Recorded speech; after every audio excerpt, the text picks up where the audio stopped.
Thanks to the support as a channel member, Will Johnson. Well, I think I was quite restrained in the end. I only took one player each from Peterborough and Schalke.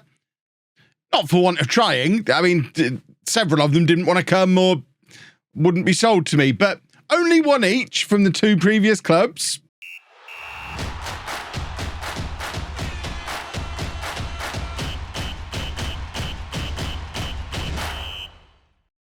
Hello, welcome to Club 3, Part 3 of Non-League to Legend. I'm Kevin. Coming up on today's episode, we have two games for you in the Premier League.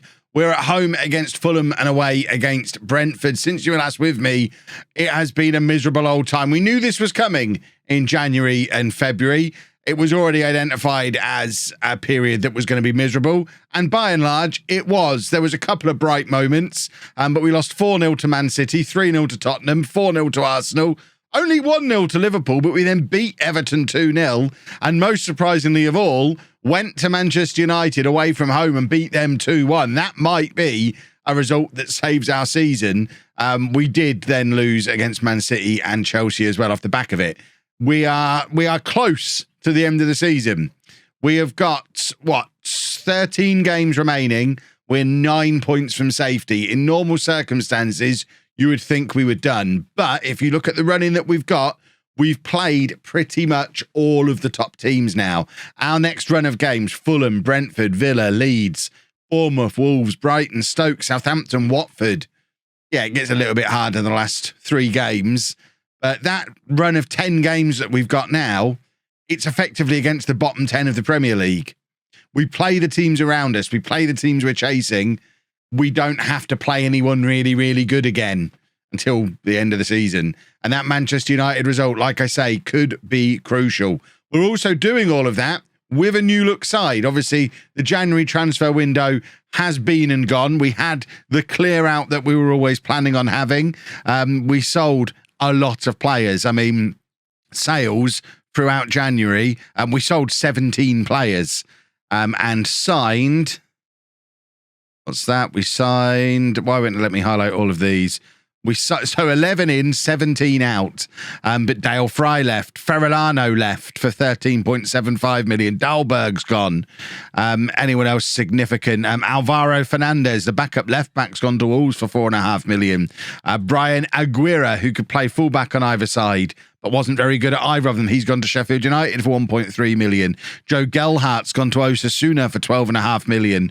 Managed to turn a small profit on him, having brought him in back in the summer. Mamouche has gone for £7 million to Slavia Prague. Pavon's gone to Spartak Moscow.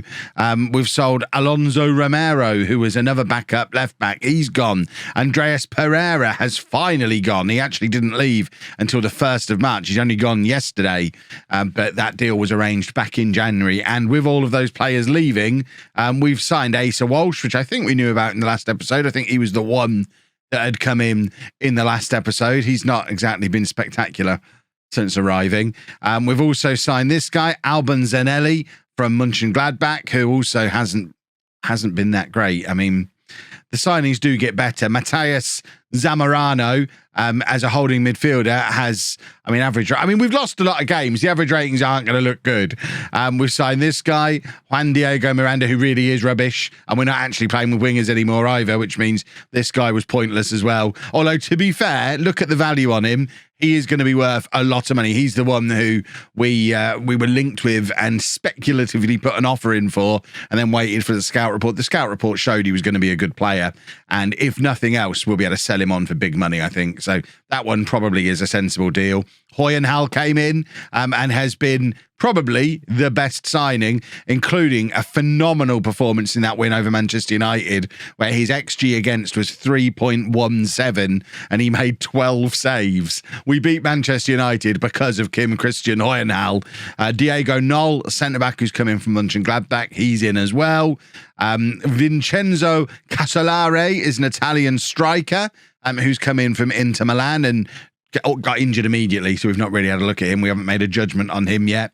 We signed another defender, William Mateus, a 23-year-old Brazilian former under-20 international, whose star rating-wise certainly looks like he's going to end up a pretty solid signing. Mohamed Kante can play anywhere across the back four, and he's the reason we sold so many fullbacks.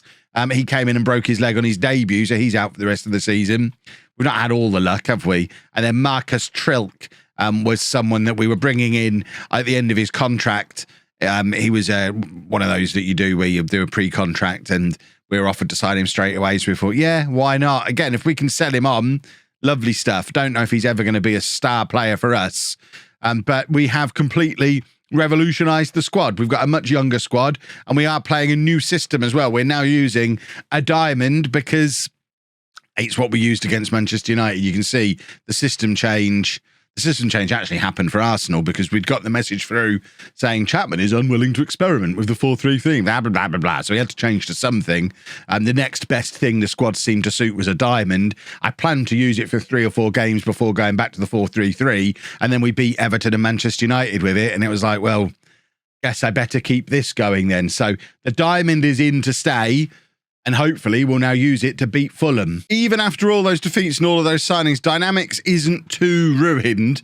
And we've got average team cohesion, average club atmosphere, and good managerial support. The board seem to be relatively patient with what's going on as well. So I think we should be okay, even if I end up getting relegated. But I look at those fixtures and I've got to believe we've got a way to get out of it. If we can play as well as we did against Everton and Manchester United, we can get out of this.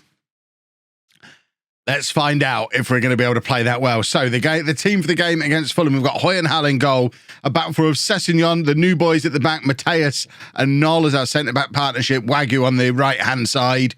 We then got Sliss at the base of the midfield with new boys Walsh and Zanelli ahead of him. DeLuca, who was our backup striker, is now playing as an attacking midfielder for us, with Alvarez playing a little bit deeper than new boy Casolare, who is, I think this is only his second start for the club. So it's going to be interesting to see how he gets on today. So, in fact, no, he did start against Liverpool as well, but got injured straight away. So we've not seen much of him yet, but he played like 15 games for Inter at the start of the season. Obviously, there were 15 substitute appearances with a youngster at Inter, but the fact that he was on the bench, on the verge of getting into Inter's team, I've got to believe he's good enough to come in and start for our team and maybe grab a few goals for us. We're not going to need a lot. A few goals will be plenty, but looking at that league table, you can see just how important this game against Fulham is. Fulham are one of the teams that we're chasing.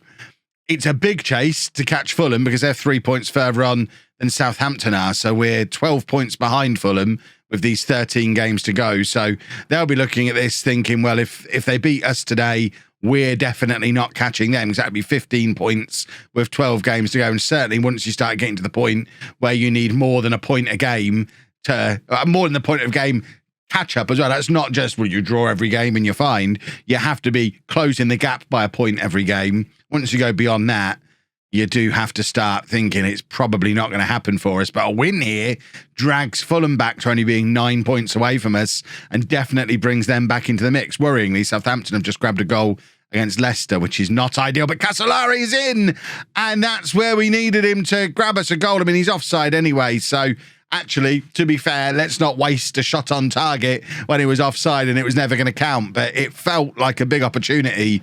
And I mean, look at the state of that Fulham front three: Daka, Guedes, Trincao, and then we've got a bunch of youngsters and reserves.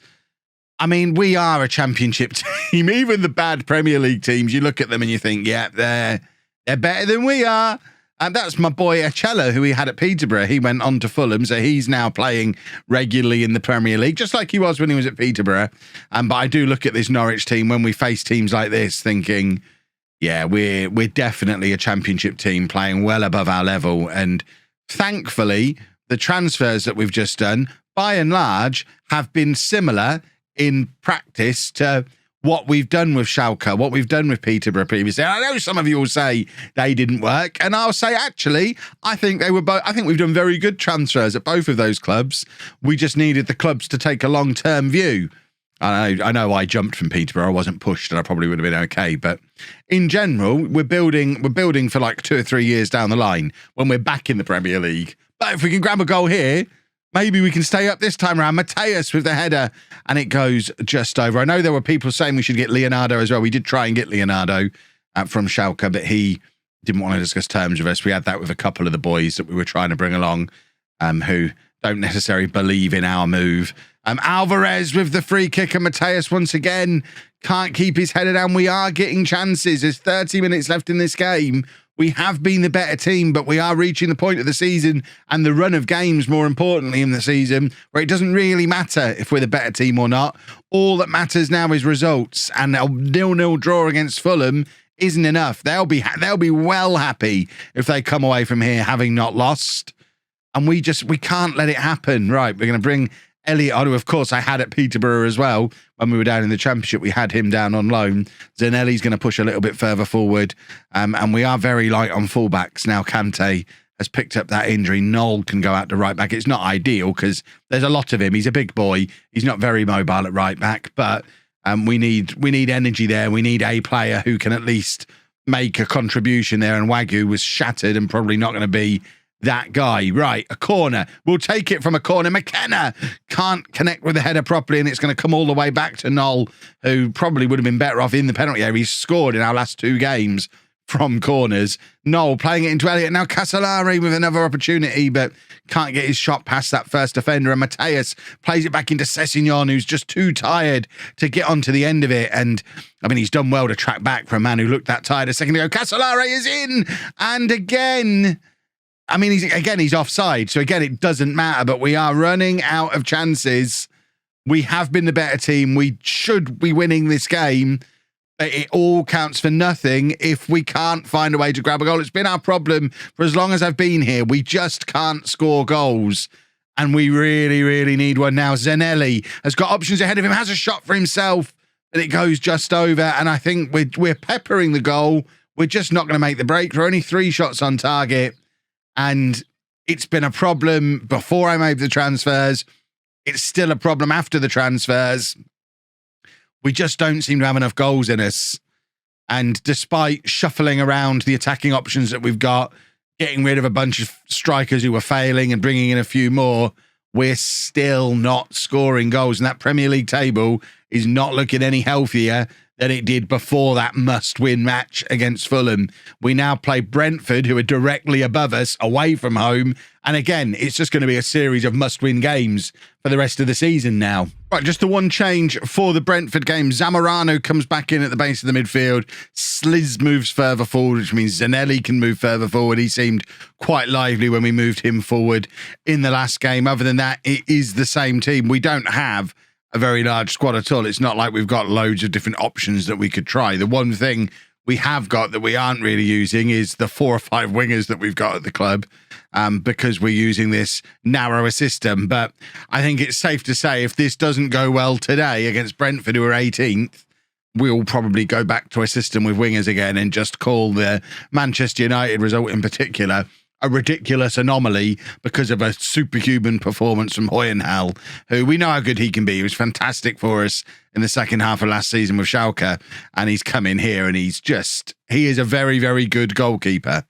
But we really, I mean, if we needed a result against Fulham, we really, really, really need this result against Brentford, because again, anything other than a win for us, and it starts to look very, very difficult to close that gap with what's going on above us. And this first half, where nothing has happened, is not ideal. Although just at the death of the first half, we do have an attack. It's Walsh playing it into Casolari. Can he get into the penalty area? He plays it back to Walsh, whose shot, he can't keep it down, and it goes just over.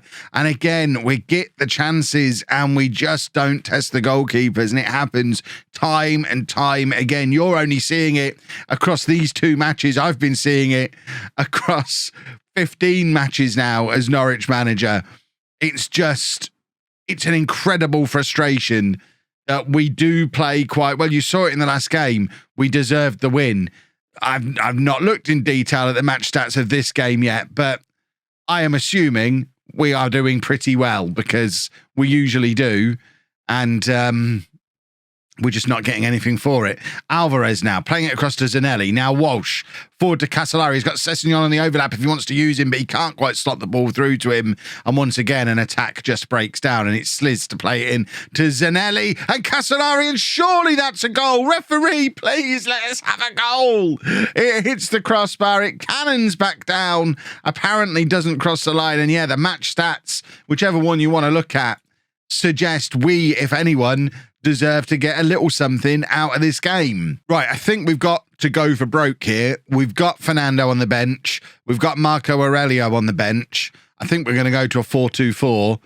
And I think to get there, we're going to push Zamorano forward and Zanelli and Sliss are going to come off. And we're going to stick him on that side and we're going to stick him on that side. And we've just got to go for it a little bit. So we can probably ease off with one of these fullbacks and just let him stay back a little bit. Now we don't have a holding midfielder in there, but push him further forward like that. I think Aurelio is more of an inside forward. I think he's oh no, he's a left footer. Well, there you go. Then he can stay out there on the wing, playing as a winger. And these two, I think we probably just need to make Walsh a more, in fact, let's make him the deep line playmaker and he can be, we could probably just leave him as a Mazzala doing that. It's a risk. We're leaving ourselves really open at the back here, but you've seen us play through nearly 2 entire matches and not threaten a goal. We've got to try something different with our attack to try and get the really important goal that we need. Sessegnon now has got Aurelio ahead of him. Aurelio's actually on his debut, and Sessegnon, rather than using him, decides to just run into a Brentford player, give the ball away, and now Brentford are in and Hoyenhal is there to make the save. It's the first time we've seen him have to get involved at all. I think he's probably going to be having a busier last 20 minutes or so of this game than he has throughout the episode so far, because we're not offering him any kind of protection now. But now Cassolari has got the break on. We've got a 3-on-3 here. There's someone charging forward on that right-hand side. It's probably Fernando, but Cassolari, rather than keeping going, plays it back to Sessegnon, and the move just ends. And oh my word, it's so frustrating. I don't want to, I mean, my instinct is throw men forward because we need the win, but at the same time, a defeat is probably more disastrous than a win is important.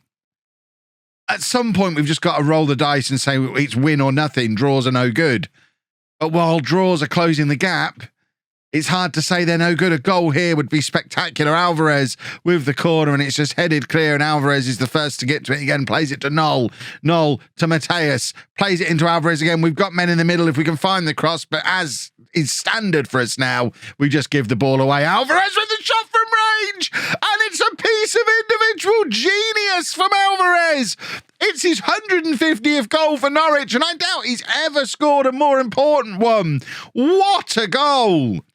Alvarez gave the ball away initially. Zamorano does really well to win it back, and Fernando plays it into Alvarez, who just takes the one touch, turns and sticks it up into that top corner to make it Brentford 0, Norwich 1. It is game on, boys and girls. As it stands right now, we are only 5 points behind Southampton as we chase safety, and we've definitely put Brentford in a whole world of trouble as things stand today. Zamorano, I thought, was going to score an equally spectacular goal just to put a full stop on things at the end of the game.